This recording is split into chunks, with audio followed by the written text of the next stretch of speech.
Welcome to Tripura Info News Update. Tripura's new BJP doesn't know the history of Maoists, alleges CPIM State Secretary Jitendra Chaudhary. Listen to his words. হ্যাঁ, ছত্তিশগড়ে নকশালদের উপরে যে এই প্রশাসনের যে ধরনের পদক্ষেপগুলো চলছে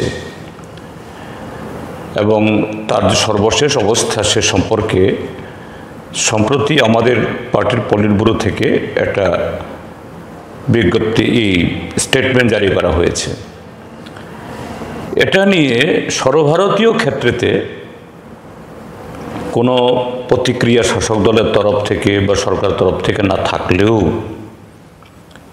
দেখা যাচ্ছে ত্রিপুরা রাজ্যের শাসক জোটের কয়েকজন নেতা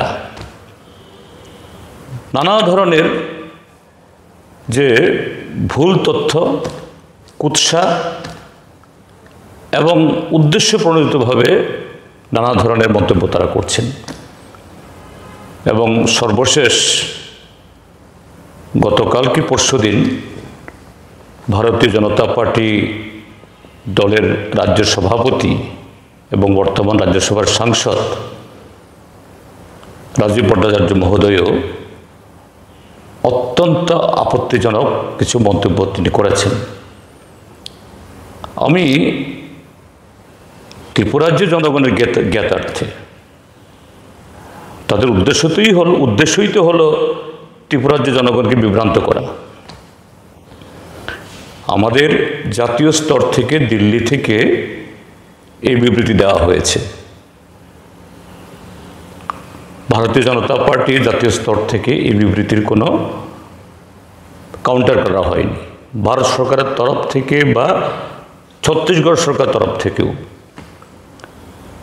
খুব সংক্ষেপে যে আমি বলছি ঘটনাটা কি, ছত্তিশগড়ে বিগত কয়েক দশক ধরে এই নকশালপন্থীদের উপদ্রব, জনজীবন অতিষ্ঠ এবং তাদের এই নকশালপন্থীদের এই হামলা হুজ্জুতির প্রথম শিকার হলো আমরা বামপন্থীরা। সেখানে আমাদের ছোট্ট শক্তি, অতি ক্ষুদ্র শক্তি আমাদের, কিন্তু অন্য শক্তিগুলো সেরকমভাবে তাদের তরফ থেকে কোনো ধরনের বাধা তারা পায়নি। তো একবার কোন অপশক্তিকে যারা সন্ত্রাসের উপর ভর করে যারা টিকে থাকতে চায়, কোনো তরফ থেকে তারা যদি সেরকম এই সাহস পায়, সেরকম পৃষ্ঠপোষকতা পায়, তারা থামতে পারে না। এটা ছত্তিশগড় কেন, আমাদের এই উত্তর পূর্বাঞ্চলে আমরা এই ত্রিপুরা রাজ্যে দেখেছি, মণিপুরে এখনও আমরা দেখছি, নাগাল্যান্ডে দেখছি। যাই হোক, ঘটনা কি, যে ভারতীয় জনতা পার্টি দলের নেতৃত্ব এখন সাধু সাজছেন। আমি একটা ঘটনা বলি, সম্ভবত 2001 কি 2 ইংরাজি, ছত্তিশগড়ে তখন অজিত যোগীর সরকার। এই অজিত যোগীর সরকারকে ফেলার জন্য, ক্ষমতাচ্যুত করার জন্য সেই সময়তে ভারতীয় জনতা পার্টির সাথে এই নকশালদের চুক্তি হয়েছিল। আমি তার প্রত্যক্ষ সাক্ষী। এই ছত্তিশগড়ের বাস্তার অঞ্চলের নারায়ণপুরে তখন একটা প্রার্থীর পক্ষে আমাদের প্রার্থী ছিল সেখানে সিপিআইএমের, আমি প্রচারে গিয়েছিলাম। আমি আর পশ্চিমবাংলা আমাদের নেতা এই রবীন দেব তখন পশ্চিমবাংলার বিধানসভার মুখ্য সচেতক। আমরা দুজনে নারায়ণপুর থানার পাশেই একটা এই সরকারি গেস্ট হাউসে আমরা আছি। হঠাৎ রাত্রিবেলা এসে আমাদের ঘরে কড়া নাড়ল, বলছে আপনারা প্রচারে যাবেন না। প্রচারে গেলে কিন্তু অসুবিধা হবে। ভাই তোমরা কারা? বলছি আমরা নকশাল, কংগ্রেসকে এবার হারাতে হবে এবং বিজেপিকে আনতে হবে। আমরা বলছি তোমরা তো নিজেদেরকে দাবি করো বামপন্থী, কেন তোমরা বিজেপিকে আনবে, একটা সাম্প্রদায়িক দলকে?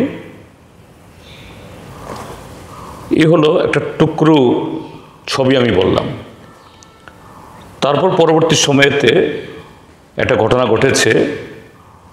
কংগ্রেস তখন বিরোধী দল, অজিত যোগীর দলকে তখন এই কংগ্রেস দল সরকারকে তখন হারিয়ে দিয়েছে। বিজেপি আসলো, বিজেপির দুর্নীতির বিরুদ্ধে স্বাভাবিক কংগ্রেস সেখানে বড় দল, তারা একবার পদযাত্রা করছিল। এই কংগ্রেস দলের এন্টায়ার নেতৃত্বকে এই নকশালরা গুলি করে মেরে ফেলে, প্রায় ডজন খানেক, একদম শীর্ষস্থানের নেতৃত্ব। পত্রপত্রিকাতে উঠেছে, এগুলো লুকোনোর কোনো সুযোগ নেই। কারা মদত দিয়েছে? তৎকালীন ছত্তিশগড়ের সরকার। চোর আজকে সাধু। এখন বিজেপির সরকার স্বাভাবিক একবার এইভাবে দত্তকে বোতল থেকে বের করেছে, সে দত্তকে আর বোতলে ঢুকানো যাচ্ছে না। তারা এখন তাদের মাথা ব্যথা, তাদের দমন করতে হবে। নকশালপন্থী, উগ্রপন্থী, সন্ত্রাসবাদীদের দমন করার প্রশ্নে সিপিআইএম কেন, কোনো দেশপ্রেমিক গণতান্ত্রিক ব্যক্তি বা সংগঠন দলের কোনো আপত্তি নেই। ছত্তিশগড়ে এই নকশালদের দমনের জন্য কাশ্মীরের মতো হাজার হাজার ফোর্স সেখানে মোতায়েন করা আছে। আমি এমপি থাকার সময় এরকম একটা ঘটনা ঘটেছিলাম, দেখতে গিয়েছিলাম এই বাস্তার এলাকাতে, নারায়ণপুর, জগদালপুর, এসব জায়গায় গিয়েছিলাম। কদিন আগে সেখানে 27 জন সিআরপি, না 27 জন না, প্রায় 60 জন সিআরপিএফকে মেরে ফেলেছিল। এরকম জঘন্য ঘটনা ঘটেছিল। তো সেখানে যেরকমভাবে প্রস্তুতি দেখেছি, সন্ত্রাসবাদী মোকাবেলায় ত্রিপুরা রাজ্যেও আমাদের অভিজ্ঞতা আছে। এখানে সিআরপিএফ, বিএসএফ, পুলিশকে যে ধরনের এই কি বলে প্রতিরক্ষার সরঞ্জাম দিতে পেরেছি, ওখানে তার থেকে 50 গুণ বেশি খরচও করেছে সরকার। আমাদের কোনো আপত্তি নেই তো। কিন্তু সন্ত্রাসবাদ দমনে আমাদের দেশে যে দলের সরকারই হোক, আমরা কি পদক্ষেপ নিয়ে থাকি? যদি স্বাভাবিক জীবনে ফিরে না আসে, অস্ত্র সমর্পণ না করে, ভারতীয় গণতন্ত্র সংবিধানকে যদি মেনে না চলে, অভিযান চালাও, এতে কোনো টলারেন্স, কোনো ধরনের যে কম্প্রোমাইজ নেই। কিন্তু স্বাভাবিক জীবনে ফিরে আসতে চাইলে আলোচনা করো। তাই তো হচ্ছে নাগাল্যান্ডে যে এই ফ্রেমওয়ার্ক এগ্রিমেন্ট হলো এনএসসিএনের সাথে আমাদের মাননীয় প্রধানমন্ত্রী নরেন্দ্র মোদী। তো এখানে কেন তোমরা ছত্তিশগড় নীতি প্রয়োগ করছো না? এই যে ইয়েতে মণিপুরে বীরেন সিংয়ের সরকারের পতন ঘটলো কেন? এই উগ্রবাদীদের হাত ধরেই তো বিজেপি পরপর দুবার ক্ষমতা এসেছিল, বীরেন সিং মুখ্যমন্ত্রী হয়েছে। এখানেও একই গল্প, একই ঘটনা। দত্তকে বোতল থেকে বের করে দিয়েছে, দত্ত এখন বোতলে ঢুকতে চায় না। শেষ পর্যন্ত এটা গড়ালো কোকি ভার্সেস মেইতেইদের মধ্যে লড়াইয়ে। 100 লোক মারা গেল, 50,000-এর বেশি লোক বাড়িঘর পুড়ল। এখনও অশান্তি। একই রাজ্যের মধ্যে অনেকগুলো টুকরো হয়ে আছে। এখন রাষ্ট্রপতি শাসন জারি করতে বাধ্য হয়েছে। আর সেই দলই তো এই ডাক্তার মানিক শাহের নেতৃত্বে এই কদিন আগেও কিছু অথর্ব বামফ্রন্ট সরকারের সময়তে যাদের মোকাবেলা করে যে এনলেফটি টাইগার ফোর্সকে আমরা বোতলে ঢুকিয়ে দিয়েছি, কিছু অথর্ব দাঁত ভেঙে গেছে, নখ মানে পড়ে গেছে, হাড় ভেঙে গেছে, এরকম কিছু এই সন্ত্রাসবাদীদের অংশ বাংলাদেশে সেখানে পথ ছিল। এদেরকে জমাই আদরে ডেকে নিয়ে গিয়ে জম্পুইজলা যে টিএসআর ব্যাটালিয়ান, যাদের 21 জন জওয়ান খুন করেছে এই উগ্রবাদীরা, সেই টিএসআর জওয়ানদের অর্ধেক অংশ খালি করে দিয়ে সেখানে জমাই আদরে আনতে হয়েছে। আমরা এটাকেও বিরোধিতা আমরা করিনি, ঠিক আছে, যে সন্ত্রাসবাদ চিরতরে তার সমাধান ঘটুক, অবসান ঘটুক। এতে যদি আলোচনার শেষে যদি এতে দীর্ঘমেয়াদী শান্তি স্থাপন হয়, ওয়েল অ্যান্ড গুড। স্বাভাবিক জীবনে ফিরে এসে তারা কোন দল করলেন, কোন পার্টি করলেন, আমাদের কোনো আপত্তি নেই, আমাদের সময় তাই বলেছি। আর এখন আমরা বলছি যে সেই নকশালদের বিরুদ্ধে অভিযান শুরু করেছে। প্রথম পর্বে প্রায় 200 নকশাল খতম হয়েছে, আরও অল্প কিছু তারা পালাতে পারছিল না। তাদের তরফ থেকে উপর্যুপরি সরকারের কাছে এরা চিঠি পাঠাচ্ছে, আবেদন পাঠাচ্ছে, আমরা আত্মসমর্পণ করব, আমরা কথা বলবো, সংবিধান মেনেই আমরা এই স্বাভাবিক জীবনে ফিরে আসার জন্য আমরা সরকারের সাথে বসব। মধ্যপ্রদেশের বর্তমান বিজেপি সরকার, স্বরাষ্ট্রমন্ত্রী অমিত শাহ বলছে না, এদের সব খুন করে ফেলো। তো এটা তো আমাদের দেশের যে এই প্রচলিত রীতি নয়। আর একই দেশে তুমি এই অন্য রাজ্যগুলোতে, নাগাল্যান্ডে, মণিপুরে, ত্রিপুরাজ্যে, এখানে তুমি ভিন্ন পথে হাঁটছো, আর ওখানে গিয়ে বলছো আরেক কথা। আর রাজীব ভট্টাচার্যরা সেই ইতিহাস জানেন না, আরও 1-2 নেতা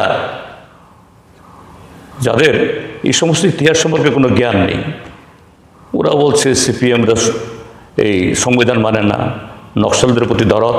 আরে নকশালদের হাতে সিপিআইএমরা যে কত জীবন দিয়েছে, কজন দিয়েছে ভারতীয় জনতা পার্টি। কাজেই তাদের এই অন্তঃশ্বাস শূন্য অসত্যের উপরে ভিত্তি করে এবং তাদের যে দ্বিচারিতা, ছত্তিশগড়ে এক নিয়ম, নাগাল্যান্ডে আরেক নিয়ম,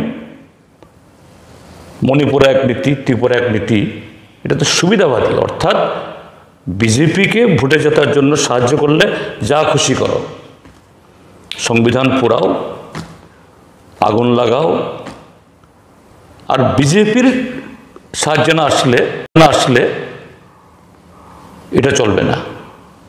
আর সেই জায়গায় যারা মানবিকতার কথা বলবে, শান্তির কথা বলবে, তাদের উপরে তোমরা এইভাবে অসত্যাচার করবে, মানুষ এগুলো মেনে নেবে না। কাজেই রাজীব ভট্টাচার্য এবং আরও কয়েকজনের বক্তব্য শুনে ইতিমধ্যে আমাদের পার্টির তরফ থেকে, সেন্ট্রাল কমিটি বা রাজ্য কমিটি থেকে আমরা বলেছি, আমি আবার বলতে বাধ্য হলাম, ত্রিপুরাজ্যের মানুষ কেউ এই রাজনৈতিক ভণ্ডদের, তারা রাষ্ট্রবাদের কথা বলে, দেশপ্রেমের কথা বলে, ইতিহাস সবাই জানে এই আরএসএস বিজেপির দেশপ্রেমের ইতিহাসটা কি। কাজেই তাদের কথায় কেউ বিভ্রান্ত হবেন না, এটা আমি আশা করি। Subscribe to Tripura Info and press the bell icon so that you never miss any latest updates and news on Tripura.